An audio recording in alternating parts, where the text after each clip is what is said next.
श्री राधा रमण हरि गोविंद बोलो, राधा रमण हरि गोविंद जय जय गोपाल जय जय गोविंद जय जय जय जय श्री राधा रमण हरि गोविंद जय जय राधा रमण हरि गोविंद श्री राधा रमण हरि गोविंद जय जय राधा। बोले श्री बांके बिहारी लाल की जय, जय जय श्री राधेश्याम। श्री राधा माधव भगवान के पावन चरणों में श्रीमद् भागवत कथा के मधुर प्रसंग में विराजमान इस कथा के श्रद्धास्पद यजमान श्रद्धेय बाबूजी, आदरणीय बाई जी, हमारे श्रद्धेय पूज्य पंडित जी एवं जिनके कानों में यह दिव्य मंत्र पढ़ रहे हैं वो समस्त चराचर प्राणी में सबको प्रणाम करता हूँ। भगवान की मंगलमयी कथा का प्रसंग है कि कर्दम ऋषि ने देवहूति माता के गर्भ से नारायण का प्राकट्य दर्शन किया और वो उनकी प्रदक्षिणा करके वन को चले गए। देवहूति माता अपने पुत्र साक्षात भगवान के सन्मुख बैठी हैं और कहती हैं कि हमारे कंठ में दो शूल गड़ गए हैं, एक अहंता का और एक ममता का। ये बड़े कष्टकारी शूल हैं। मैं और मेरा ऐसे दो शब्द हैं जो इस प्राणी को उबरने ही नहीं देते। यो वक्रहो हम ममेति इत्येतस्मिन् योजितस्त्वया। और क्या बात है, ये अहंता और ममता हे भगवान मेरी बनाई हुई नहीं है, तुम ही ने ये सृष्टि करके और हमारे ऊपर लाद दिया है। तो यह योजिता, ये तुमने किया है, हमको फंसाया है, हम थोड़े ही फंसे हैं। ये यो हम ममेति, अहम मम, मैं और मेरा, ये जो अवग्रह है, अवग्रह उसे कहते हैं बाबूजी जैसे फंस जाए कहीं कांटे में वस्तु और निकाले न निकले, ऐसे ही अहंता और ममता ऐसी फंस गई है जो निकाले ही नहीं निकलती है। और ये अवग्रह, ये दुराग्रह, ये बंधन द्वयायोजित, आपने ही योग किया है, मेरा नहीं है। आप बताओ हम कैसे महाराज पार हुए। तो भगवान कहते हैं कि हे देवी तुम सत्पुरुषों का संग करो। आहा, देखिए भागवत वेदांत की बात करता है, लेकिन जब कठिन बात आती है तो एक ही बात आती है कि तुम सत्पुरुषों का संग करो। तो देवहूति माता ने प्रश्न कर दिया, सत्पुरुषों का लक्षण क्या है, कौन होते हैं सत्पुरुष, हम किसके पास जाएं। तो भगवान कपिल कहते तितिक्षवः कारुणिकाः सुहृदः सर्वदेहिनां अजात सप्रवशान्ताः साधवः साधुभूषणाः। देखिए ये सत्पुरुषों का लक्षण बताई दिया। देखो जो लोग सहनशील हों, क्या बात है। एक संत आए गंगोत्री से बाबूजी माघ के महीने में, और हरिद्वार में हर की पैड़ी पर घंटा घर के पास बैठे, किस महीने में, माघ में, और उनके पसीना निकल रहा, गर्मी उनको लग रही, माघ के महीने में गंगोत्री में रहते थे। तो लोगों ने वाह देखिए महाराज कितने जो हैं शक्तिशाली हैं। तो एक संत वहाँ बूढ़ा बैठा था, बोले नहीं ये तितिक्षु नहीं है, इन्होंने केवल शीत पर विजय प्राप्त की है, इन्होंने उष्णता पर विजय कहाँ प्राप्त की, ये तो जो है गर्मी के मारे परेशान है। तितिक्षु उसे कहते हैं जो सर्दी गर्मी दोनों सह जाए, जो हर्ष और शोक दोनों सह जाए, वो जरा मृत्यु दोनों सह जाए, संयोग और वियोग दोनों सह जाए, हानि और लाभ दोनों सह जाए। लाभ में हम प्रसन्न हैं, हानि में अत्यंत दुख है, ऐसा तितिक्षु नहीं होता। तितिक्षु उसे कहते हैं जो समर है। इसलिए महाराज भगवान बोले कपिल तितिक्षवः जो तितिक्षु हैं, तितिक्षु माने सहन शक्ति वाले, समझे, वो लोग। और कारुणिका, जो कारुणिक हैं, दयालु हैं, और कैसे हैं, सुहृदः सर्वदेहिनाम, सारे प्राणियों से सहज प्रेम करते हैं। और वो जो है ऐसे हैं जो किसी को अपना शत्रु मानते नहीं, इसीलिए उनका नाम है अजात शत्रुवः। वो अजात शत्रु हैं। एक ही नाम अजात शत्रु केवल युधिष्ठिर को प्राप्त हुआ, वो किसी को अपना वैरी नहीं मानते थे, इसीलिए उनका नाम ही पड़ गया अजात शत्रु।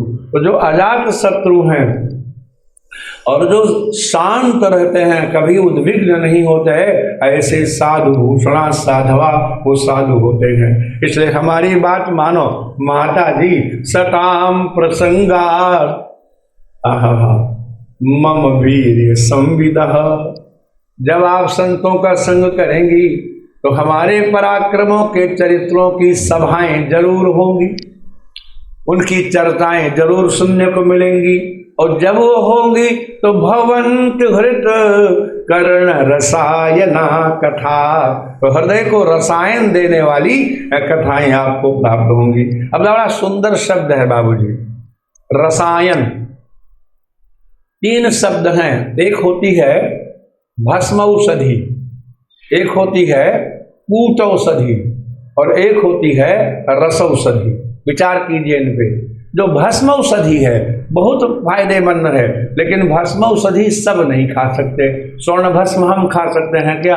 हम स्वर्ण भस्म तो सुनते हैं सोने से भी दुगनी कीमत की मिलती है। तो अब इस समय 40,000 रुपये, 45,000 रुपये, अब तो सुनते 50 के पास पहुंच गया। बाबूजी जानते होंगे। अब जो 1 लाख रुपए का 10 ग्राम स्वर्ण भस्म मिले तो कैसे कोई साधारण व्यक्ति खाएगा? तो भस्म औषधि सब नहीं खा सकते। तो जैसे शरीर की औषधि भस्म औषधि बहुत ही महंगी है, ऐसे ही आध्यात्मिक क्षेत्र में ज्ञान का मार्ग बड़ा महंगा है, सबके बस का है ही नहीं। अब बताइए ज्ञान मार्ग की कसौटी क्या है, क्राइटेरिया क्या है?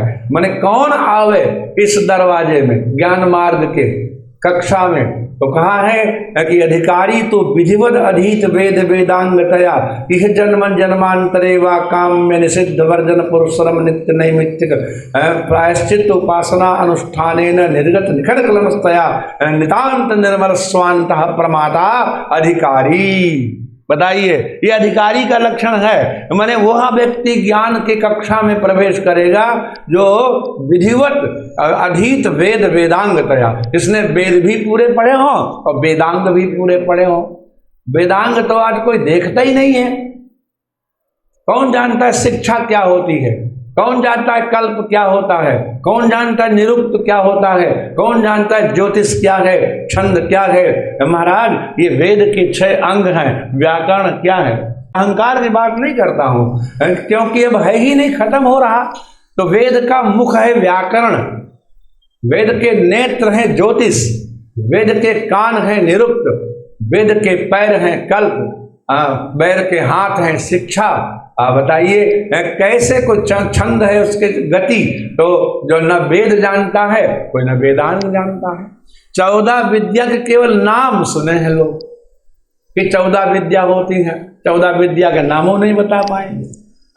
अंगानि वेदाश्चत्वारो मीमांसा न्याय विस्तरः धर्मशास्त्रम पुराणम च विद्या हेता चतुर्दश। ये 14 विद्याएं हैं, 4 वेद और 6 अंग, शिक्षा कल्प व्याकरण निरुक्त छंद और ज्योतिष। ये 6 अंग हैं किसके? वेद के। तो 6 अंग हुए और 4 वेद हुए, कितने हो गए? 10 हो गए। मीमांसा जैमिनी जिसके आचार्य हैं, न्याय शास्त्र गौतम जिसके आचार्य हैं, धर्म शास्त्र और पुराण, ये विद्या 14 है। और उसके बाद 4 विद्याएं और हैं, आयुर्वेदो धनुर्वेदो गांधर्वम अर्थशास्त्रकम। आयुर्वेदम में कौन जानता है? पूछते हैं क्या तुमको जुकाम हुआ है, क्या ठंडी देके बुखार आया था, क्या पेट में दर्द होता है? अरे तुम ये क्यों नहीं देखते? नाड़ी, और सही सही बताओ क्या कमी है। तो ये कोई आयुर्वेद हुआ? ये तो लिखी पर। आज जितने डॉक्टर हैं महाराज, एक MR होते हैं, आप जानते होंगे, मेडिकल रिप्रेजेंटेटिव्स, वो जो दुकानदार जो लोग दवाइयाँ बनाते हैं वो उनको देते हैं, जाओ ये बेच आओ जाके और तुम इसका प्रचार करो, तो वो आके उनको बताता है कि ये इस पर काम करेगी, ये इस पर काम। मेडिकल का एक डिप्लोमा ले लीजिए, डॉक्टर तुमको MR बना देंगे, वो खुदे बता जाएंगे ये इसको दिया करो, ये इसको दिया करो, आटा कुछ भी नहीं है। तो आयुर्वेद भी नहीं रहा, धनुर्वेद भी नहीं रहा, गांधर्व वेद थोड़ा बहुत बचा है गीतों वगैरह के माध्यम से, और अर्थशास्त्र भी महाराज कोई नहीं जानता कैसे अर्थ का प्रयोग करें, तो विद्याएं नष्ट हो रही हैं महाराज। ये जो प्रतीक्षा है सबके बस की नहीं है, विद्याएं कैसे हों? तो ये जो ज्ञान का मार्ग है बाबूजी, ये बहुत कठिन मार्ग है। वेद पढ़ा हो, वेदांग पढ़ा हो, और इस जन्म में और पूर्व जन्म में, दोनों जन्म में विधिवत काम में निषिद्ध कर्म का त्याग किया हो। कर्म दो तरह के हुए ना, एक काम में और एक निषिद्ध। एक कर्म वो है जो हम चाहते हैं कि ऐसा हो, पुत्रेष्टि यज्ञ स्वर्ग काम है यजेत। अब वेद कहता है स्वर्ग पाना चाहो तो यज्ञ करो, समझे? पुत्र काम है यजेत, पुत्र की कामना हो तो यजन करो। तो काम में और निषिद्ध इन दोनों का त्याग करो, नित्य नैमित्तिक कर्म करो। क्या? नित्य कर्म करो, नैमित्तिक कर्म करो। नैमित्तिक माने अगर पिताजी नहीं रहे हैं तो श्राद्ध करना है, ये नैमित्तिक कर्म है। पुत्र हुआ है तो उसका उपनयन करना है, ये नैमित्तिक कर्म है। तो नित्य नैमित्तिक प्रायश्चित और उपासना, ये 4 कर्म हैं। इन बातों को भागवत जी बहुत बढ़िया बताती हैं। नित्य कर्म, जैसे आप संध्या वंदन करते हैं, जैसे आप नित्य माला जपते हैं, ये आपका नित्य कर्म है। अब कोई कहे कि नहाने से क्या होता है, मत नहाओ, तो भाई घर में झाड़ू लगाने से क्या होता है, मत लगाओ।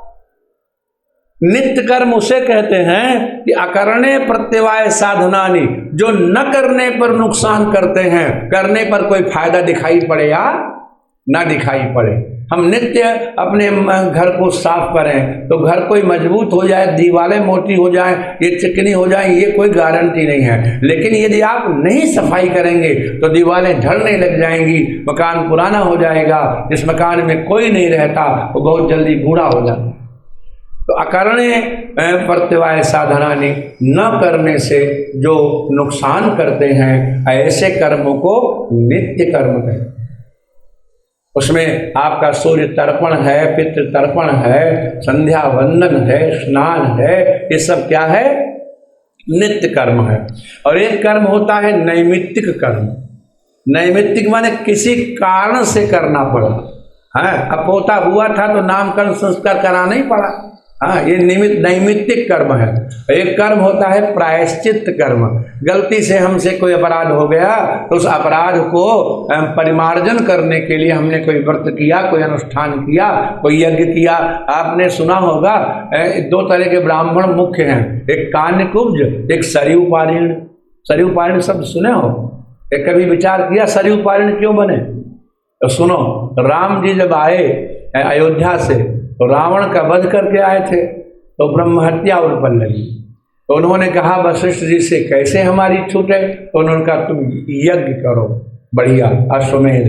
तो यज्ञ किया तो ब्राह्मण उसका कराओ, तो ब्राह्मण बोले तुम ब्रह्म हत्यारे हो, हम तुम्हारा यज्ञ नहीं कराएंगे। पुराने जमाने के ब्राह्मण थे, तो कुछ ब्राह्मणों को जो विद्वान थे उनको बुलाया और कहा देखो हम तुम्हें बहुत दक्षिणा देंगे लेकिन तुम हमारा यज्ञ करा दो। तो उन्होंने कहा देखो हम यज्ञ तो करा देंगे लेकिन फिर ये हमारे जो रिश्तेदार भाई बंधु है ना, ये हमको त्याग देंगे तो हम कहाँ जाएंगे? तो उन्होंने कहा ठीक है, सरयू के पार हम तुमको बसा देंगे, पूरा राज्य खूब धन दे देंगे, तुम वहीं रह जाना, अपना अलग समूह बना लेना। तो भगवान के कहने से जो सरयू पार चले गए उनका नाम हो गया सरयू पारीण। आज भी जैसे कान्यकुब्जों में तिवारी, मिश्र, शुक्ल, दीक्षित होते हैं, ऐसे ही उनमें भी हैं, लेकिन उन्होंने गोत्र मात्र से अपना काम चलाया, विश्वास से नहीं चलाया। तो सरयू पारीण ब्राह्मणों से यज्ञ कराया। ये जो भगवान ने, ये कैसा यज्ञ था? ये प्रायश्चित कर्म था। कैसा कर्म था? हाँ, हमने ऐसा अपराध किया है, इसलिए ऐसा हमको करना पड़ा है। आप नैमिष गए हैं कई बार। नैमिष से थोड़ी दूर पर एक तीर्थ है छोटा, शायद वहां न गए हो, उसका नाम है हत्याहरण। गए हैं कि नहीं? हाँ, हत्याहरण नाम का कुंड है वहां। तो वहां प्रसिद्धि ये है कि भगवान राम की हथेली में एक बाल उगाया था, और ये बाल हत्या के कारण उगा था। तीर्थों में स्नान करो तो ये गिरेगा। सारे तीर्थों में स्नान कर आए, वो बाल नहीं गिरा। नैमिष के पास जाकर एक दिव्य तीर्थ था, वहां जैसे उन्होंने डुबकी लगाई, वो बाल गिर गया। तभी से उस तीर्थ का नाम पड़ गया हत्याहरण, हत्या को हरण करने वाला। अब ये सब क्या है? नैमित्य प्रायश्चित कर्म है। कैसे कर्म है? तो एक नित्य कर्म, एक नैमित्तिक कर्म, एक प्रायश्चित कर्म। अब तीनों कर्म कर लिए, अब आया उपासना कर्म। भजन कर रहे हैं भगवान की प्रसन्नता के लिए, अपने के लिए नहीं। हृदय न कछु फल अनुसंधाना, अभूप विवेकी परम सुजाना।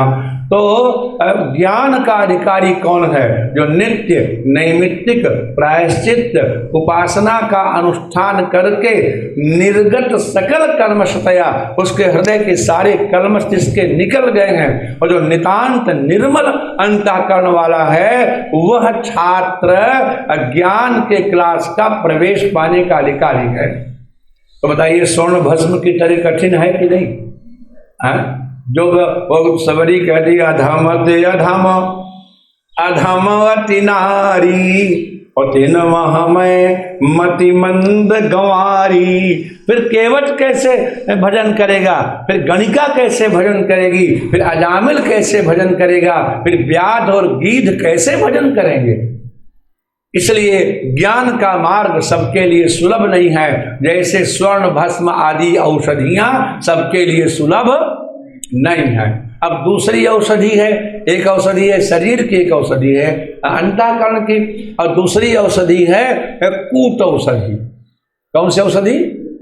कुछ औषधि माने पंडित जी ने आपको प्रिस्क्रिप्शन बनवा दिया, लौंग लाओ, हर लाओ, बहेड़ा लाओ, पीपल लाओ, सोंठ लाओ, कांटी लाओ, उसकी नीम की जड़ लाओ, बबूल की छाल लाओ, और ला करके उसको खूब सुखाओ, और फिर कूटो, फिर पीसो, फिर कपड़थन का। आज की बहू कोई कूटेगी? छाले और पड़ जाएंगे। जहाँ मेहंदी लगती है घंटों लगते हैं। अब बताइए ऐसे कहीं होता था पहले? तो ये क्या है? अब कोई कूटौषधि बनाने को तैयार नहीं है। कूटौषधि, अच्छा फिर उसमें झंझट क्या है कि देखो ये गोमूत्र से लेनी है, ये शहद से लेनी है, ये मलाई से लेनी है, ये पानी से लेनी है, और ये नहीं खाना, ये नहीं खाना, ये नहीं। दुनिया भरे का झंझट। आयुर्वेद की दवाइयों में तमाम पथ्य हैं, ये न करो, ये न करो। तो भैया जैसे यज्ञ करना, यज्ञ है कर्म, यज्ञ के द्वारा भी महाराज कल्याण हो सकता है, लेकिन ऋतुज इकट्ठे करो। राधे राधे। समझे? सामग्री इकट्ठी करो और उसके बाद मंत्र शुद्ध हो विधि। क्या सबकी यज्ञ सफल हो जाएगी? यज्ञ को सफल करने के लिए कम से कम 6 चीजें शुद्ध होनी चाहिए। बाबू जी कितनी? हाँ, कितनी चीजें? पहली चीज है मंत्र शुद्ध हो। कई परसेंट आचार्य हैं जिनके मंत्र शुद्ध हैं? आप स्वयं इस मार्ग में चूंकि बहुत आगे बढ़े हुए हैं, इसलिए ये बात आपकी समझ में केवल आएगी। क्या शुद्ध होना चाहिए? और मंत्र के साथ साथ विधि शुद्ध हो। कौन चीज पहले चढ़ाई जाएगी, कौन चीज बाद में चढ़ाएगी, पुण्यावाचन क्या है, नांदी श्राद्ध क्या है, कुशकंडिका क्या है, कहाँ कोई जान रहा है? तो पहली चीज मंत्र शुद्ध हो, और दूसरी चीज विधि शुद्ध हो, और तीसरी चीज है देश शुद्ध हो। जहां आप करने जा रहे हैं, क्या उसका भूमि शोधन आपने किया? ये बड़ी गजब की बात है। और काल शुद्ध हो, मुहूर्त बढ़िया होना चाहिए। आप तो वाल्मीकि रामायण पढ़ते ही रहते होंगे। जब जटायु जी के पंख कट गए बाबू, और राम जी ने गोद में उठाया, रोने लगे। तो जटायु मुस्कुरा के बोले रो मत, जानकी जी तुम्हें मिल जाएंगी। तो भगवान ने कहा आप हमारे पिता के मित्र हैं, इसलिए आप हमें आश्वासन दे रहे हैं, ढांढस बना रहे हैं, आप किस बूते पर कह रहे हैं कि जानकी हमको मिलेगी? तो कहा नहीं नहीं, मैं नहीं, बिल्कुल नहीं, मैं आश्वासन नहीं दे रहा हूं, सचमुच तुम्हें जानकी मिल जाएगी। तो भगवान ने कहा वो कैसे? तो जटायु जी कहते हैं ये न याति मुहूर्तेन सीता माराय रावण। रावण बड़ा विद्वान था, लेकिन सीता हरण के समय उसने पंचांग नहीं देखा। देखो बाबू जी, क्या नहीं देखा? हाँ, और जिस मुहूर्त में उसने सीता हरण किया है, विंदो नाम मुहूर्त सो नचका कुछ सो विदर, वो विंद मुहूर्त में सीता हरण हुआ है। और प्रनष्टम धनम तत्र तत्स्वामी पदिपद्यते, विंद मुहूर्त में जो चीज चोरी होती है वो उसके स्वामी को वापस मिल जाती है। अब जरा विचार कीजिए कि जटायु जी गीध थे, लेकिन ज्योतिष के कितने बड़े पंडित थे।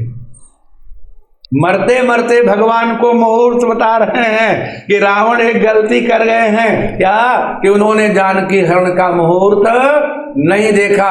कहीं उसने स्थिर मुहूर्त में जानकी का हरण किया होता तो कभी आपको जानकी वापस नहीं मिलती, लेकिन उसने तो बिंद मुहूर्त में हरण किया है। देश ही शुद्ध न होए, काल भी शुद्ध होना चाहिए, मुहूर्त भी शुद्ध होना चाहिए। मैं आपको एक बड़ी गोपनीय कथा सुनाता हूं, इसको पकड़े रहना। गर्ग संहिता में एक ऋषि है ऋतवाक, उनका नाम है ऋतवाक। क्या नाम है? हाँ, तो ऋतवाक नाम के जो महात्मा हैं महाराज, उनके घर में एक लड़का पैदा हुआ।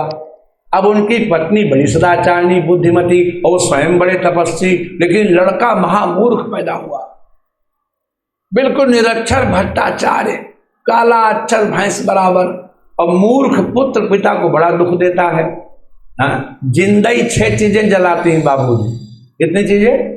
हाँ, जिंदई 6 चीजें जलाती हैं। कौन कौन चीजें है? कुग्राम वासा, खराब पड़ोसी के पास रहना हो, खराब लोग हो आसपास।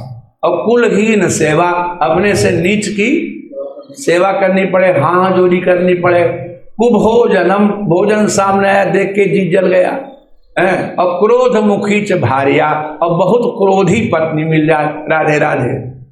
और मूर्खश्च पुत्र, और मूर्ख पुत्र होए। और विधवा च कन्या, और बिटिया के ब्याह किया और विधवा हो जाए। बिना अग्नि में ते प्रदहन्ति कायम, ये 6 चीजें बिना अग्नि के ही जलाते हैं।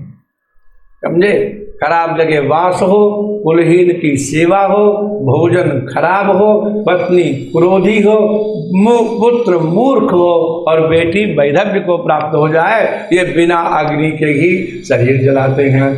तो ऋतवाक नाम के महात्मा जो हैं, उनके घर में लड़का पैदा हुआ महामूर्ख।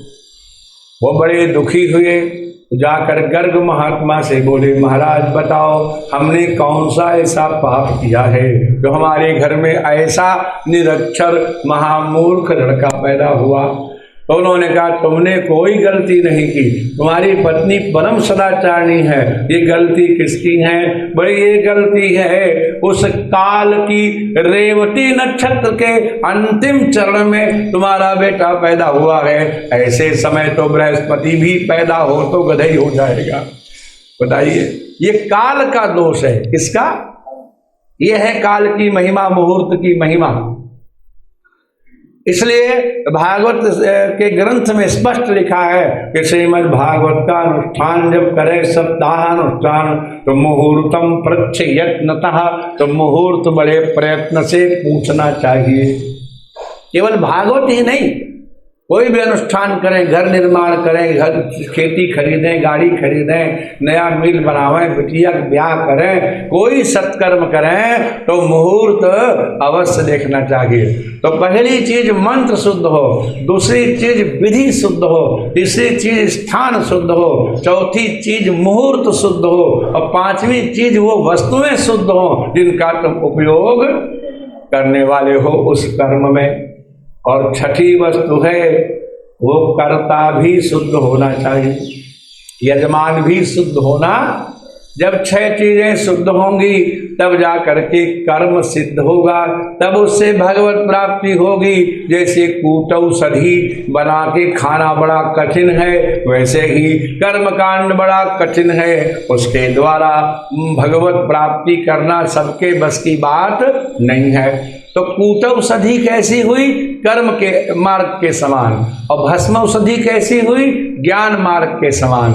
और एक औषधि वो होती है कि पंडित जी ने लिख दिया, वैद्य जी ने, कि जाओ अर्जुनारिष्ट ले आओ, अश्वगंधारिष्ट ले आओ और उसको 4 दिन पियो तो तुम्हारी नसें ठीक हो जाएंगी। अब तुमने दवाई मंगाई, कटोरी में डाली, पानी पिया, चद्दर तान के सोए गए, कुछ करना ही नहीं पड़ा, सवेरे टन हो गए, ठीक हो गए। इसका नाम है रसौषधि।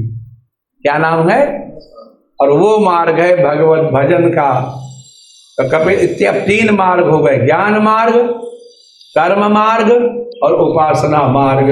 तो ज्ञान मार्ग उसी तरह कठिन है जैसे शरीर के रोग के लिए स्वर्ण भस्मादि कठिन है।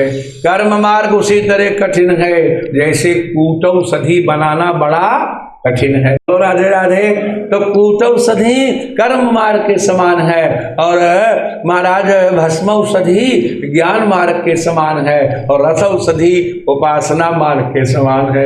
कपिल भगवान कहते हैं, माता जी जब तुम हमारे भक्तों और संतों का संग करोगी तो तुमको डाबर का सिरप मिल जाएगा, तुमको न कूटना पीसना पड़ेगा और ज्यादा रुपया खर्च करना पड़ेगा। भवन्ति हृत कर्ण रसायना कथा।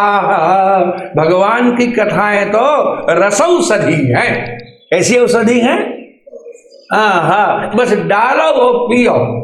पिबत भागवतम रसमालयम। बताइए, स्पष्ट है भागवत के रस को पियो, ये लिखा है। सुनो कहाँ लिखा, क्या लिखा है? आप पीना है ये। पिबत भागवतम रसमालयम मुहुरहो रसिका भुवि भावुका।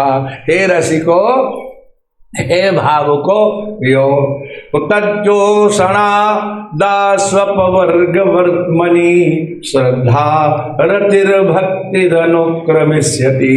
जैसे जिसके झोले में बोतल होती है, बहुत ज्यादा गर्मी में भी परिक्रमा करे, प्यास लगे तो 2 घूंट पी ले और झट बोतल झोले में धर ले। ऐसे भगवत कथा का रसायन जो साथ में लेकर जाते हैं तो रास्ते में उनको पथ्य होता है। पथ्य माने पथ्य साधु पथ्यम। पथ्य शब्द का अर्थ लोग समझते हैं और कुछ। पथ्य माने होता है पथ माने रास्ता, पथ माने, और उस रास्ता में जो आपको सबसे अधिक सहयोगी है उसको कहते हैं पथ्य। क्या कहते हैं? हाँ, पथि साधु। और सबसे बड़ा रास्ता कौन है? परलोक मार्ग का। वो बहुत लंबा रास्ता है। उस दिन मैंने बताया था 86,000 योजन है, बहुत ज्यादा है। तो उसके लिए कथा का रस अगर साथ में है तो श्रद्धा, रति और भक्ति। जब भगवान की कथा सुनेंगे तो उनके ऐश्वर्य को सुनकर उनमें श्रद्धा हो जाएगी। जब श्रद्धा हो जाएगी तो प्रेम हो जाएगा, और जब प्रेम हो जाएगा तो उनकी याद करने लगोगे। याद का असली नाम है भजन। बोलो राधे राधे। भजन माने स्मृति। क्या? याद करना भगवान को। जब नंद बाबा के पास उद्धव जी आए तो नंद बाबा ने प्रश्न किया, सच सच बताओ उद्धव जी, तुम तो उनके साथ ही रहते हो, अपि स्मरति न कृष्ण। क्या कभी हम लोगों की याद कृष्ण करते हैं? मथुरा में बैठ करके नंद की, यशोदा की, यहाँ के गिरिराज की कभी चर्चा करते हैं कि नहीं? याद ही नहीं आती तो भक्ति किस बात की, तो प्रेम किस बात का? उन्होंने कहा, गुरुजी राधे राधे कैसे हो? अब गुरुजी ने अगर ये कह दिया बहुत दिन बाद याद किया तो तुरंत क्या बोलेंगे? तो आपने भी कहाँ याद किया? बोलो राधे राधे। तो याद करना थोड़े हुआ, ये तो अदला बदली हुई, ये तो व्यवहार हुआ। हमारी बहू आई, हमने तुम्हारे यहाँ बायना भेजा, तुम्हारी बहू आई, तुमने हमारे यहाँ बायना भेजा। बायना समझते हैं ना? हाँ, अब बायना देने वाली लेने वाली क्या करती है, जब बायना आता है ना तो अपनी डायरी में लिख लेती है कि अन्नपूर्णा के घर से एक पूड़ी, एक पुआ, एक मिठाई का टुकड़ा, 1 रुपया आया। जब उसकी बहू आएगी तो डायरी खोल के धरेगी, जितना भेजा था उतना ही भेजेगी, चाहे उसका सड़ जाए, ज्यादा काहे भेजे, ये तो लेन देन का मामला है। प्रेम में बदला नहीं होता बाबूजी, प्रेम सिर्फ किया जाता है। इसे गोपियों ने कभी कृष्ण से बदला नहीं चाहा, गोपियों ने सिर्फ प्रेम किया। और इसका उदाहरण है माता।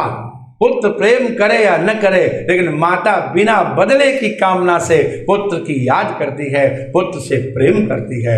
तो प्रेम का मतलब ही है जहां रिटर्न न हो, जहां बदला न हो, जहां प्रतिग्रह न हो, उससे कुछ पाने की कामना नहीं हो, तो समझ लीजिए कि आपका भजन पक्का हो गया। तो जब संतों का संग करोगे और कानों की रसायन कथा बनेगी, तो उनके जोषण से आपके अपवर्ग के रास्ते में, मोक्ष के मार्ग में, आपने अपवर्ग शब्द सुना होगा। हाँ, अपवर्ग, अपवर्ग माने मोक्ष। अच्छा, इस पर विचार किया अपवर्ग माने मोक्ष क्यों होता है? अपवर्ग तो उस दिन चर्चा हुई थी, कवर्ग, चवर्ग, टवर्ग, तवर्ग, पवर्ग। पवर्ग में कितने अक्षर हैं? 5, प, फ, ब, भ, म। जिस अवस्था में प माने पाप का फल न शेष रहे, प, फ माने फल माने पाप और पुण्य का फल न हो, प, फ, पा माने पाप पुण्य, और फा माने तज्जन्य फल, और उसका मोहजन्य, बा माने बंधन और भय और मृत्यु, जहां ये 5 वस्तुएं नहीं होती हैं, उस अवस्था का नाम है अपवर्ग। क्या नाम है? हाँ, भगवान शिव के लिए एक बड़ी सुंदर स्तुति है। वो शिव जी से कोई भक्त कहता है, आप पवर्ग से बने हो। कैसे बने हो? कैसे कैसे? बा माने पिनाक, धनुष का नाम क्या है? फा माने फणी, सर्प लपेटे रहते हो। बा माने बालेंदु, बाल चंद्रमा तुम्हारे मस्तक पर है। और भा माने भस्म, रमाए रहते हो। और माँ माने मंदाकिनी। ये 5 चीजें तुमसे छीन ली जाए, तुम गाय के शंकर जी बचोगे? पिनाक, फणी, बालेंदु, भस्म, मंदाकिनी युता, पवर्ग रचिता मूर्ति ही। पवर्ग से रची गई जो मूर्ति है वो अपवर्ग प्रदायिनी। अगर कृपा हो जाए तो अपवर्ग को देने वाली है। बने हो पवर्ग से और देते हो अपवर्ग, मुक्ति देते हो। तो महाराज उस रास्ते पे अपवर्ग के मार्ग में, हे माता जी, जब आप चलोगी तो वहाँ भगवान के महाराज कथाओं में रति हो जाएगी, भक्ति हो जाएगी। रति तब होगी जब श्रद्धा होगी, और जब रति हो जाएगी तो फिर प्रेम हो जाएगा और आप फिर स्मरण करने लग जाएंगे। देवहूति ने कहा, ये बताइए, ये जो आप बता रहे हैं कि भगवत प्राप्ति का योग भक्ति योग है, तो ये इसके अंग कितने हैं, कैसे कैसे भक्ति करनी चाहिए? क्योंकि हम देखते हैं कि इंद्रियां तो अपने विषयों का त्याग करना ही नहीं चाहती। अब फिर वहीं आ गई, इंद्रियां तो बार बार उन्हीं का स्मरण करती हैं।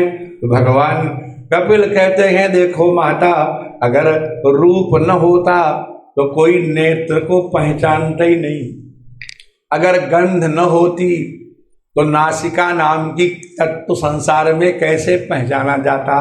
तो देवानाम गुणलिंगानाम, ये जो इंद्रियां हैं वो तो अपने अपने विषयों से पहचानी जाती हैं। और ये विषय मिलते कैसे हैं? अनुश्रविक कर्मणाम, या तो हम अनुश्रव कर्म करते हैं। अनुश्रूयते इति अनुश्रवः, माने वेद का एक नाम है बाबूजी, श्रुति। क्या नाम है? और वो श्रुति, इसे उस दिन बाई जी कह रही थी कि यहाँ पुरुष बोलते हैं कि पुरुष बोलते हैं, ये क्या है? क्योंकि हमारे गुरुजनों ने जो हमको सुनाया है हम वो बोलते हैं। उसका कोई वैज्ञानिक उत्तर नहीं दे सकता कि सहस्र शीर्षा क्यों नहीं बोलते, सहस्र शीरेखा क्यों बोलते हैं। रे तो वहां लिखा नहीं है। लेकिन बोलेंगे मंत्र कैसे? सहस्र सीरेखा पुरुखा, बोलते हैं कि नहीं बोलते हैं? तो सीरेखा बोलते हैं क्यों? क्योंकि हमारे गुरुजन बोलते थे, क्योंकि उनके गुरुजन बोलते थे, क्योंकि श्रुआ सुना ही ऐसा ही गया है। तो श्रूयते इति श्रुति, जो सुन करके प्राप्त हो उसको श्रुति कहते हैं। इसलिए मंत्र कभी भी स्वयं देखकर नहीं पढ़ना चाहिए, ये गुरुमुख से ही पढ़ा जाता है, समझे? और उस श्रुति से, उस वेद से जो प्रतिपादित किया जाए उस कर्म को आनुश्रविक कर्म कहते हैं। अनुश्रव कर्म, वैदिक कर्म। तो आनुश्रविक कर्म जब हम करेंगे, यज्ञादि करेंगे, और उस यज्ञादि के फलस्वरूप हमको रूप ज्यादा मिलेगा, हमको गंध ज्यादा मिलेगा। बाबूजी आपको शायद विश्वास न हो, जब मैं लेक्चरार था वहाँ हरिद्वार में एक डिग्री कॉलेज में, और मेरा वेतन 500 रुपये महीने था, समझे? इस सन 78 की बात आपको बता रहा हूँ। तो वहाँ एक महात्मा जी थे, आश्रम वहाँ है, वो 10,000 रुपये तोले की सेंट लगाते थे उस समय। और जैसे सत्संग भवन में वो प्रवेश करते थे, पहला पैर रखते थे, पूरा सत्संग भवन गम गम होने लगता था। लोग जान जाते थे महाराज जी आ गए। और ये बात हम सुनी हुई नहीं कहते, उनसे ही पूछा मैंने कि महाराज जी बताओ, ये जो आप लगाते हो ये कितने कीमत की है? तो हंस के बोले, छोड़ो तुम बच्चे हो, कहाँ चक्कर में पड़े हो। अरे मैंने कहा महाराज जी बता दीजिए। बोले तो राजा महाराजाओं की चीज है, 10,000 रुपये तोले की चीज है। बताइए, 10,000 रुपये में मकान बनाने लायक जमीन मिल जाती थी उस समय, हैं? तो क्यों? क्योंकि इसने आनुश्रविक कर्म किए हैं। उसकी नासिका को उतने ज्यादा गंध मिलेगा, उसकी रसना को उतने ज्यादा रस मिलेगा, उसके कानों को उतनी ज्यादा स्तुति मिलेगी। ये सब क्या है? ये सारे सारे इंद्रियों के भोग ये आनुश्रविक कर्म से मिलते हैं। माने जिसको जितना मिला है तब उसके कर्म का फल है, ये भाव हुआ, समझे? और ये इंद्रियां जो हैं ये तो अपने गुणों से माने विषयों से पहचानी जाती हैं। जो महाराज रूप को न देख सके वह कभी भी चक्षुरेंद्रियवान नहीं हो सकता, जो गंध को न सूंघ सके वो घ्राणेन्द्रियवान नहीं हो सकता। इसीलिए सत्व एक ही मनसो वृत्तिर भागवती तुआ, इसलिए इन कर्मजन्य सुखों का भोग करने वाली इंद्रियों से हट करके केवल सात्विक स्वरूप जो श्री कृष्ण का है उसमें ही अपनी मति लगानी चाहिए। और वो मति कैसी हो? कपिल भगवान उपदेश करते हैं, अनिमित्ता। अनिमित्ता माने किसी कारण से न हो। हम इसलिए भगवान का भजन करेंगे, इसलिए अनुष्ठान करेंगे, हाँ ये मिले। अनिमित्ता भागवती भक्ति ही सिद्धेर गरीयसी। आपने इतने लंबे जीवन बाबूजी जरूर ऐसे महात्मा भी देखे होंगे जो एक चुटकी बजाए हाथ में सेब आ जाए, सुना है ना? हमने देखा भी, बोलो राधे, समझे? और एक अखंडानंद जी महाराज बताते थे कि वो एक बार दशास्त्र में घाट पर टहल रहे थे काशी में, और एक बाबा जी फक्कड़ आया और बोला, क्यों महाराज गरम गरम जलेबी खाओगे? तो महाराज जी बोले, नहीं नहीं मैं नहीं खाऊंगा। उनके संग एक भगत थे आप जैसे प्रेमी, बोले महाराज जी आपकी आज्ञा हो तो हम खाए ले। तो कहा भाई खाए लो, भाई खिलाओ इनको। और उसने यूं किया बाबूजी, और ऐसे करते उसके हाथ में एक लिफाफा आ गया कागज का, और उसमें गरम गरम जलेबी आधा से, बोले ले खाओ। महाराज जी कहते हैं उसके बाद हम लोग महाराज तुरंत सीढ़ी पर चढ़ के आए, और वहीं पर हलवाई की दुकान थी, तो वहाँ 2 आदमी लड़ रहे थे कि तुमने हमारा लिफाफा ले लिया। उसने कहा नहीं नहीं मैंने नहीं लिया। अरे मैंने कहाँ गया, यहीं तो रखा था। और महाराज जी जान गए ये लिफाफा कहाँ से आया है। ये सिद्धियां होती हैं। महाराज एक संत हैं यहीं वृंदावन में हैं। महाराज एक बार मैं ऑफिस में जा रहा, दिल्ली में प्राचार्य था तो बहुत काम होते थे। मैंने कहा महाराज कुछ काम है सिद्ध होगा, तो उन्होंने खप्पर उठाया, ऐसे किया, और एक इतना बड़ा रुद्राक्ष खट से जने कहाँ से उसमें गिरा आके खप्पर में। और उन्होंने हंसकर कहा ये ले जाओ, लेकिन ये चमत्कार मात्र है, इससे कुछ काम हम नहीं होगा, आपने कहा तो हमने आपको दे दिया। ये क्या है, बहुत बड़ा कोई करोड़पति आया या नेता अधिकारी आया, अब उसको बस में करना है, तो उन्होंने कहा महाराज हमारी ये परेशानी है और हमारा दुकान नहीं चलता। उन्होंने यूँ फल उठाया, एक मुक्का मारा, फल उसमें से यूँ फूटा और उसके अंदर से 20 का नोट नया निकल आया और कहा लो इसको धर देना तुम तिजोरी में, तुम्हारा काम बन जाएगा। महाराज अब काम बने या न बने, लेकिन उसकी तो श्रद्धा बन ही गई। बोलो राधे राधे कि नहीं बन गई। तो एक तो ये सिद्धियां होती हैं, क्या होती हैं, अब वो सिद्धियां दो तरह की होती हैं, एक तामसी सिद्धि और एक भक्तिजन्य सिद्धि, सात्विकी सिद्धि। तामसी सिद्धि स्मशान घाट में सिद्ध होती है और जो सात्विकी सिद्धि है वो भगवान के चरणों में सिद्ध होती, बहुत दिनों में सिद्ध होती है। अब प्रहलाद जी सिद्ध थे तभी तो उनको बंधन नहीं कर पाया, क्या नाम जो है हिरण्यकशिपु, ये सिद्धियां ही हैं और क्या है। तो कहा कि ये जो सिद्धियां हैं ना, चाहे वो सात्विकी ही सिद्धि क्यों न हो, लेकिन बिना कारण भगवान से जो भक्ति की जाती है वो सिद्धि से श्रेष्ठ मानी गई। अनिमित्ता भागवती भक्ति ही सिद्धेर गरीयसी, ये मंत्र देखिए, मैंने आपने बहुत उपासना की, आप सिद्ध हो गए, भक्त आया बहुत परेशान है, उसका ज्वर नहीं उतर रहा, आपने सिर पर हाथ रख दिया और उसका ज्वर उतर गया, तो आपने अपनी सिद्धि से उसको ठीक कर दिया। उस सिद्धि से वो भक्ति बहुत अच्छी है जो भगवान से कुछ मांगती ही नहीं है, हाँ कुछ नहीं चाहिए। भक्तमाल में बाबूजी कथा है, एक संत थे पीपा जी, सुने हो नाम? हाँ, तो एक राजा के यहाँ कीर्तन हो रहा था और बड़ी जो आरती हो रही थी, लोग ताली बजाए सुन रहे होंगे शायद आप, और वो यूं हाथ मलने लगे एकदम आरती के बीच में, और हाथ मलते मलते उनके हाथ काले हो गए। जब हाथ काले हो गए तो आरती के बाद राजा ने पूछा गुरुदेव क्या बात है, आप एक अचानक हाथ मलने लगे और हाथ मलते मलते हाथ काले हो गए, कि क्या लीला है आपकी? अरे बोले वो द्वारका में आरती हो रही थी और पुजारी ने ज़्यादा उठा दी आरती, तो चलौवे में लग गई, वो आग लग जाती मंदिर में, इसलिए मैंने पकड़ के उसको रगड़ डाला, वो कालिखा लग गई है। हजारों मील द्वारका, सोचिए ये भक्तमाल में है स्पष्ट। तो राजा को लगा कि देखें अच्छा बात सच्ची है कि नहीं। उन्होंने तीव्रगामी अश्वों पर अपने 2 चर भेज दिए, जाओ पता लगा के आओ। पुराना जमाना था बाबूजी, इतनी जो है सुलभता से वस्त्र नहीं मिलते थे, तो उन्होंने देखा जा करके चलौवे में एक ठिगरा लगा हुआ है, एक टुकड़ा लगा हुआ है। उन्होंने पुजारी से पूछा महाराज इस चलौवे में टुकड़ा क्यों लगा है?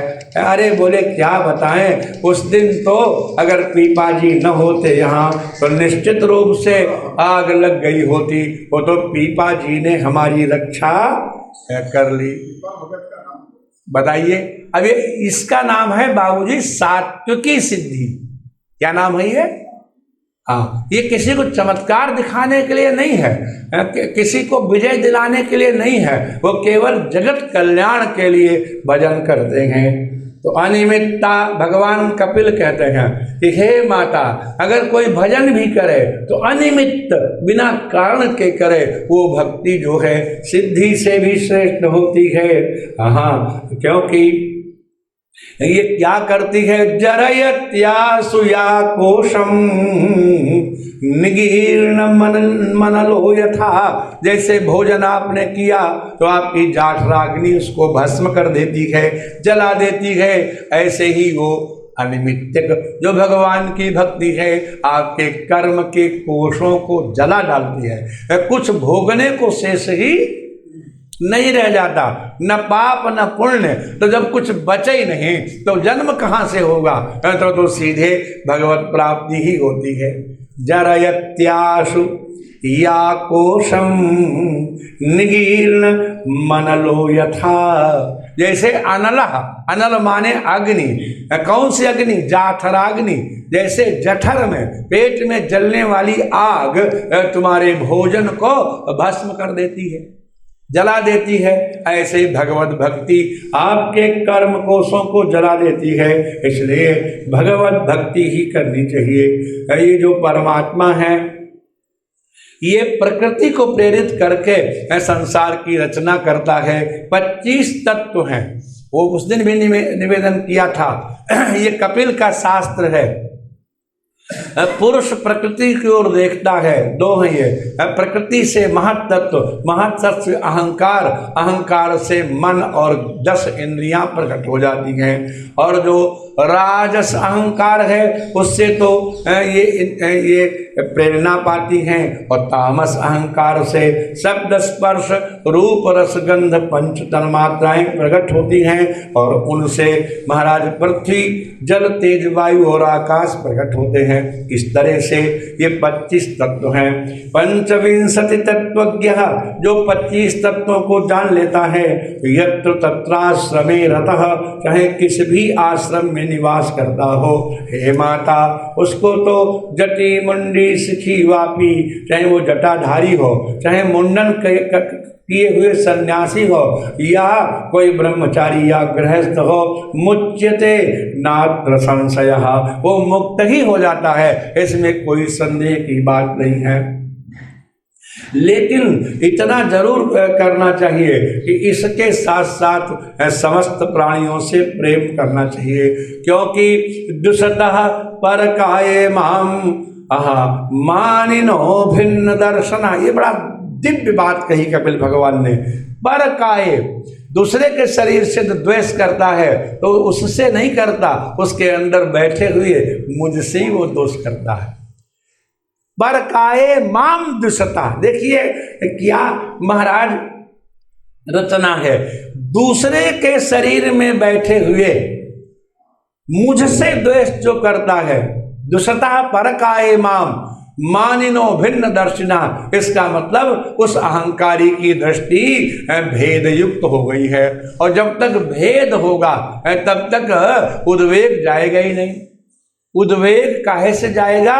शांति से जाएगा। जब भोजन करते हैं बाबूजी, राधे राधे, तो कई बार भोजन करते समय दांत से जीभ कट जाती है कि नहीं? कई बार जोर भी कट जाती है, क्यों बेटे? तो पकड़ के बैठ जाते हैं, हाँ वो कट गई। लेकिन क्या कोई पत्थर लेके अपना दांत तोड़ता है कि तूने मेरी जीभ काटी, लाओ तो पत्थरा? बोलो राधे राधे। तोड़ता है कोई? देखा आपने तोड़ते? क्यों नहीं तोड़ता?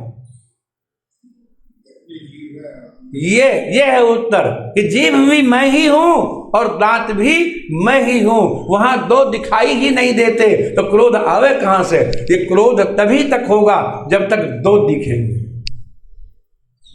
कितने दिखेंगे? हाँ, क्योंकि क्रोध की द्वैत बुद्धि बिनु, तुलसी, हाँ, और द्वैत की बिनु अज्ञान, माया बस परिचिन्न जड़ जीव की ईश समान। महाराज, माया से घिरा हुआ जो ये जीव है, ये ईश्वर कैसे हो सकता है? जो दो को देखता है वो शांत कैसे रह सकता है? क्रोध मिटेगा ही तब जब महाराज दो दिखेंगे ही नहीं। महाराज, काम मिटेगा ही तब जब शिकायत खत्म ही हो जाएगी। बोलो राधे राधे। लोभ मिटेगा ही तब जब आपको संतोष की सृष्टि नहीं होगी। संतोष से लोभ मिटता है, निश्चित बात है। इच्छाओं के त्याग से काम मिटता है, इसको तृप्ति कहते हैं। और महाराज, भेद का त्याग करने से क्रोध मिट जाता है। इसलिए हे माता, यदि कोई व्यक्ति योगी भी हो, यम नियम आसन प्राणायाम प्रत्याहार धारणा आदि कर लेता हो, तो उसको चाहिए कि धारणा मात्र से काम नहीं चलेगा, उसे ध्यान भी करना। और ध्यान किसका करे? देखिए, भागवत में जो सांख्य दर्शन है वो आस्तिक दर्शन है, और जो ईश्वर कृष्ण आदि सांख्य, जिसको वो फिलॉसफी में जिसको सांख्य कहते हैं, सांख्य और योग, वहाँ पर वो नास्तिक है। वहाँ भगवान को नहीं मानता, मैंने सगुण साकार को नहीं मानता। वो कोई होगा ये भले ही मानता हो, लेकिन यहाँ तो साक्षात मानता है। माता देवहूति ने कहा कि हे पुत्र, हे भगवान, ध्यान किस चीज का करना चाहिए, क्या बात हम ध्यान करें? तो भगवान कपिल कहते संचिंतयेत् भगवतश्चरणारविंदम। सबसे पहले भगवान के चरणारविंद का, चरण कमल का ध्यान करना चाहिए। और जब ध्यान करे तो ये सोचना चाहिए कि वज्रांकुश ध्वज सरोरुह लांछनाढ्यम, कि उनके तलवे में वज्र बना है, अंकुश बना है, कमल बना है, ध्वजा बनी है। इस तरह से कहाँ ध्यान होता है? भगवान का चरण ध्यान होए और ऐसा उसका फिगर बने कि भगवान के तलवे में जो ये वज्र, अंकुश, कमल और ध्वजा है वो भी महाराज दिखाई पड़े। और तुंग, आहा, ऊंची ऊंची भगवान की महाराज उंगलियां हैं। तो उत्तुंग रक्त बिलसन नख चक्रवाल ज्योत्स्नाभि राहत महद हृदयांधकारम। भगवान की ऊंची ऊंची उंगलियों में जो नख हैं मानो वो तो मणियां हैं। जब उनका चिंतन करोगे तो महापुरुषों के हृदय का अंधकार उन मणियों से अपने आप ही दूर हो जाएगा। भगवान के चरण कमल का चिंतन करे कि कैसे चरण हैं। यशौच, जिनके धोवन से जब महाराज धोए गए भगवान के चरण, तो यह शौच निश्रित सरित प्रबरोदकेन तीर्थेन मूर्ध्न्यधिकृतेन शिव शिवो भूत। जिन परमात्मा के चरण कमलों से जो धोवन निकला, जल प्रक्षालन करके वह जल जब शिव के मस्तक पर आया तो उसी दिन से शिव शिव हो गए। मूर्धनि अधिकृतेन, सिर पर जो धारण कर लिया भगवान के चरणामृत को शिव जी ने। गंगा जी कौन है? भगवान का चरणामृत है। और उस चरणामृत को उन्होंने जब धारण किया, चरणामृत है तीर्थ, तो वैष्णव संप्रदाय में कहते लो तीर्थ ले लो, कहते हैं कि नहीं कहते हैं? तो तीर्थ चरणामृत है। तो तीर्थेन मूर्धनि अधिकृतेन शिव शिवो भूत, शिव शिव हो गए। धातुर्मनः शमल शैल निसृष्ट वर्जम। जो ध्यान करेगा उस चरणों को, उसके मन में जो पाप है वो पाप ही मानो पहाड़ है, और भगवान के चरणों का ध्यान ही मानो वज्र है। जैसे वज्र पर्वत को विदीर्ण कर डालता है, ऐसे भगवान का ध्यान मन के कल्मशों का नाश कर देता है। ध्याये चिरम भगवतः चरणारविंदम। भगवान के इस तरह चरणारविंद का ध्यान करना चाहिए। अब ये जो बात बताई जा रही है ये सांख्य शास्त्र के अनुकूल बताई जा रही है, लेकिन कोई अभी खड़ा हो जाए सामने और कहे नहीं नहीं ये शास्त्र ठीक ही नहीं है, हम तो तुमको योग शास्त्र से ही पहुंचाई देंगे, राधे राधे। कोई कहेगा हम तो भजन से तुमको पहुंचाई देंगे। एक राजा था बाबूजी, राधे राधे बोलो, कौन था? उसने कहा कि हम उसको अपना गुरु बनाएंगे जो सबसे बढ़िया रास्ता हमें बताए भगवत प्राप्ति का। अच्छा, राजा अगर गुरु किसी को बनाना चाहे तो गुरुओं की लाइन लग जाएगी, लग जाएगी कि नहीं? अब बड़े बड़े संत आए, महात्मा आए, गुरुजन आए और सब अपना अपना मार्ग बताओ। हाँ, क्या बात है। महिमनकार का श्लोक याद आता है आपको भी, चूंकि उसमें रुचि है।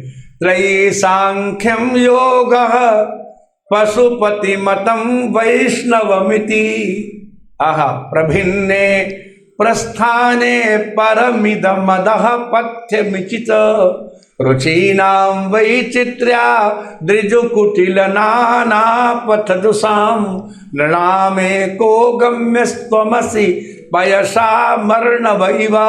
पंडितों की सभा लगी है बाबूजी, ध्यान दीजिए, क्या लगी है? अब वैदिक बोला वेदत्रयी के अतिरिक्त संसार में कोई भगवत प्राप्ति का साधन है ही नहीं। तो कपिल भगवान के अनुयायी बोले नहीं नहीं, क्या तुम वेदत्रयी की बात करते हो, सांख्य शास्त्र ही है जो भगवान से मिला सकता है। तो पतंजलि वाले भी बैठे थे, रामदेव बाबा, अरे बोले क्या बात करते हो, योग के द्वारा हम भगवान की प्राप्ति कराएंगे। तो वहीं पर जो है काशी के पंडित थे, वो ध्वजा उठा लिए, अरे बोले क्या बात करते हो, पशुपति मतम, पशुपति भगवान शिव का जो शैव मत है वही भगवत प्राप्ति कराने वाला है। तब तक वृंदावन के पंडाब वो कहाँ से पीछे रहे हैं। उन्होंने कहा नहीं नहीं, वैष्णव मिति, वैष्णव मार्ग श्रेष्ठ है। अब देखिए शास्त्रार्थ हो रहा है, एक बोला त्रयी श्रेष्ठ है, एक बोला सांख्य श्रेष्ठ है, एक बोला योग श्रेष्ठ है। योग कोई कहता है शैव मत श्रेष्ठ है, कोई कहता है वैष्णव मत। प्रभिन्ने प्रस्थाने, प्रस्थान शब्द का अर्थ है प्रस्थीयते अनेन इति प्रस्थानम, जिस से जाया जाए उस रास्ते को कहते हैं प्रस्थान। क्या कहते हैं? लोग कहते हैं प्रस्थान करो, तो प्रस्थान करो माने मार्ग पकड़ो। प्रस्थान करो का शुद्ध अर्थ है रास्ता पकड़ो। और जो वास्तव में गंवार होते, अरे अपनी रास्ता पकड़ो बात करते हो, तो उसने प्रस्थान करो नहीं कहा, उसने उसका हिंदी कर दिया। क्या कहा? अपनी रास्ता पकड़ो। इसी तरह भगवान के लिए जाने को एक रास्ता चाहिए, उस रास्ते का शुद्ध नाम है प्रस्थान। क्या नाम है? जिससे जाया जाए। और प्रस्थाने प्रभिन्ने, और सारे स्थान हैं भिन्न भिन्न, वो कहते हैं इससे जाओ, वो कहते हैं इससे जाओ। और एक बोला परम इदम अधः पथ्यमित्ता, एक बोला इदम परम, अरे अरे हटो हटो यही श्रेष्ठ है इदम परम। दूसरा बोला नहीं अधः श्रेष्ठ पथ्यम, ये पथ्य है परमिद मदह पथ्यमिता। एक बोला कि इदम परम, एक बोला इदा अधः पथ्यम, ये पथ्य है, ये श्रेष्ठ है। प्रभिन्ने प्रस्थाने परमिदम अधः पथ्यम इति च। कोई बोला अधः पथ्यम और कोई बोला इदम परम, एक बोला ये श्रेष्ठ है, एक बोला वो श्रेष्ठ है। तो श्रेष्ठ क्या है ये प्रश्न है। तो बोले पुष्पदंताचार्य रुचि नाम वैचित्र्यात्। अब भोजन बनाया बिटिया तुमने, अब टिंडे बहुत बढ़िया बने, भिंडी का तो क्या कहना, दाल तो बहुत अच्छी है। लेकिन भोजन करने वाले को सब सब्जियां अच्छी लगेंगी, कोई एक ज्यादा अच्छी लगेगी? क्या? रुचि नाम वैचित्र्यात्, रुचियां विचित्र हैं, समझे? क्योंकि ऋतु कुटिल नाना प्रतुषाम, कोई साधारण मार्ग से जाना चाहता है और कोई कुटिल माने टेढ़े मेढ़े मार्ग से जाना चाहता है। स्मशान घाट में साधना करके या त्राटक करके या जो है कृच्छ व्रत करके या चांद्रायण व्रत करके, इन व्रतों के बारे में सुना होगा महाराज, ये तो टेढ़े रास्ते हैं। कैसे रास्ते हैं? हाँ, चांद्रायण व्रत सुने हो बेटिया? नहीं सुने हो? हे भगवान, अरे सुनो, ये सब बातें भी जाननी चाहिए, मजेदार है। कृच्छ व्रत होता है, अतिकृच्छ व्रत होता है, चांद्रायण व्रत होता है। आजकल ना जो मोटे हो जाते हैं ना बच्चे, तो उनके वैद्य कहते हैं तुम डाइटिंग करो। क्या कहते हैं? अरे सबसे बड़ा वैद्य मैं हूं, मेरे पास आओ, हम तुम्हें चांद्रायण बता देंगे। 12 वर्ष की चर्बी 1 महीना में राधे राधे हो जाएगी, न मानो करके देख लो। कैसे होगा चांद्रायण व्रत? पूरे दिन निर्जल रहो। पूर्णिमा के दिन शुरू होगा बेटिया। किस दिन शुरू होगा?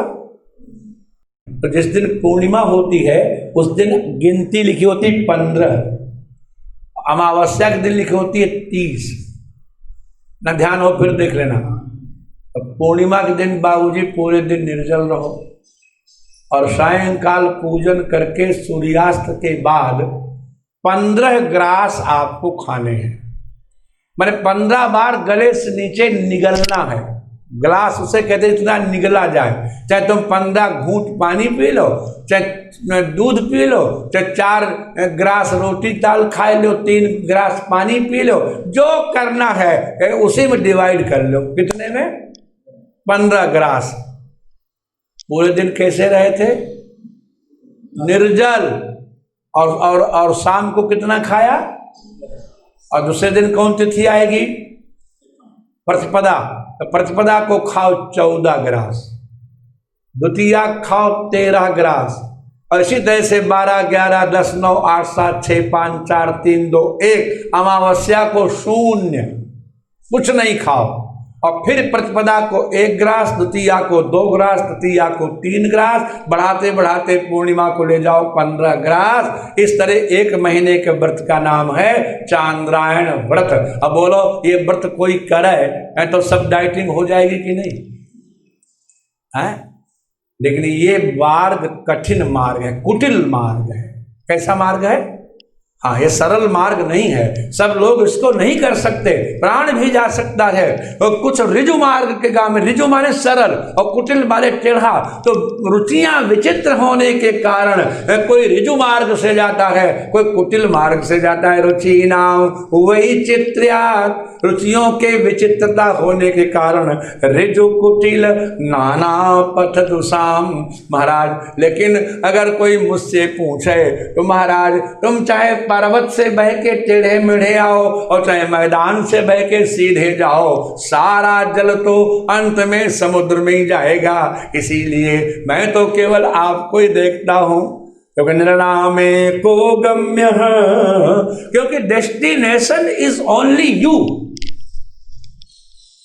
तो डेस्टिनेशन जब वही एक है तो तुम चाहे टेढ़े मढ़े चल के आओ और चाहे सीधे चल के आओ, अंत में तो वहीं पहुंचना है ना। तो नृणामे को गम्य त्वमसि, पैसा मरण वैव, पैसा माने जलों के लिए, अर्णव माने समुद्र की तरह, जैसे जल का एक ही गम्य है। गम्यते स्मृति गम्य, जाया जाए जहां। गम्य माने गंतव्य। वाह वाह बाबू, एक्सीलेंट, आपको पापी धन्य हो गए। एक गम्य है और जल का एकमात्र गम्य समुद्र है। बताइए, निरंतर पानी बह रहा है, नदियों में कहां जा रहा है? वो छत पर पानी बहुत बरसेगा, बह के नाली में जाएगा, नाली से बड़े नाले में जाएगा, फिर यमुना जी में जाएगा, फिर गंगा जी में जाएगा, फिर जो जाकर के मिल जाएगा हुगली में, और फिर जाके समुद्र में। जैसे जल का एकमात्र गंतव्य समुद्र है, ऐसे नृणाम माने सारे जीवों का एकमात्र गंतव्य आप है। नृणामे को गम्य त्वमसि, तुम असि, तुम ही, तमस में तुसी, आप हैं। समस्त जीवों के गम्य केवल आप हैं, डेस्टिनेशन आप हैं। तो जो आप ही हैं तो ऋजु कुटिल नाना पथ दुसाम, तो हम टेढ़े मेढ़े मार्गों से क्यों चलें? हम तो सीधे मार्ग से आएंगे। आना तो हमको भी वही है जहां टेढ़े वाले आएंगे, इसलिए हमको कष्ट उठाने की क्या जरूरत है? बताइए, क्या सुंदर निरूपण करते हैं महिमनकार। साधना करने वालों कितना आश्वासन देते हैं कि नृणामे को गम्यस्त्वमसि, पैसा मरण वैव, जैसे जल का एकमात्र गम्य समुद्र है, ऐसे समस्त साधकों का एकमात्र गम्य है नारायण। जब आप ही हैं तो फिर कोई त्रयी कहे, कोई सांख्य कहे, कोई योग कहे, कोई पशुपति मत कहे, कोई वैष्णव कहे, महाराज ये सब तो केवल रास्ते हैं। क्या है ये? तो जब उस राजा ने बुलाया सबको और कहा हम उसी को गुरु बनावेंगे जो सबसे बढ़िया रास्ता बतावे। अच्छा बाबूजी, अगर इस श्लोक को सब मतों वाले विद्वानों में कहा जाए तो कौन निर्णायक होगा कि कौन सबसे बढ़िया? सब तो अपने बढ़िया कहेंगे, कहेंगे कि नहीं? राजा के पास एक साधु आया, सीधा साधा, अगर हमको सबसे बढ़िया रास्ता मालूम है, हम ही हैं तुम्हारे गुरु, बताओ। बोले यहाँ थोड़ा बताएंगे, गंगा पार चलो, एकांत बताएंगे। चलो गंगा पार चलो। बोले एक शर्त है हमारी। बोले क्या? बोले शर्त ये है कि हम गंगा पार उसी नाव से जाएंगे जो नाव सर्वथा निर्दोष हो, उसमें कोई कमी नहीं होनी चाहिए, सर्वश्रेष्ठ नाव पर बिठा के हमें ले चलो। राजा ने कहा अच्छा। पूरे राज्य की सारी नावें घाट पर इकट्ठा हो गई, एक से एक बढ़िया बाबूजी मोटर बोट। अब साधु का लो बढ़िया से बढ़िया यहाँ चढ़ लो एक पर। अब साधु एक पर चढ़ा, अब बोले इसका केवट बूढ़ा है, ये नाव बेकार है, इसका बांस टेढ़ा है, इसका जो है पंखा ठीक नहीं है, इसकी कील की ढीली है। सब नावों में कोई न कोई कमी उस बाबा जी ने। राजा बोला महाराज ये जितनी नावें हैं इनमें से एक पर भी आप चढ़ जाएं, मैं गारंटी देता हूं आप गंगा पार हो जाएंगे। अरे बोले यही तो मैं तुझसे कहने आया हूं, तू सर्वश्रेष्ठ मार्ग ढूंढ रहा है, कोई एक मार्ग पकड़ ले उसी से तू पार हो जाएगा, बढ़िया मार्ग ढूंढ क्यों रहा है?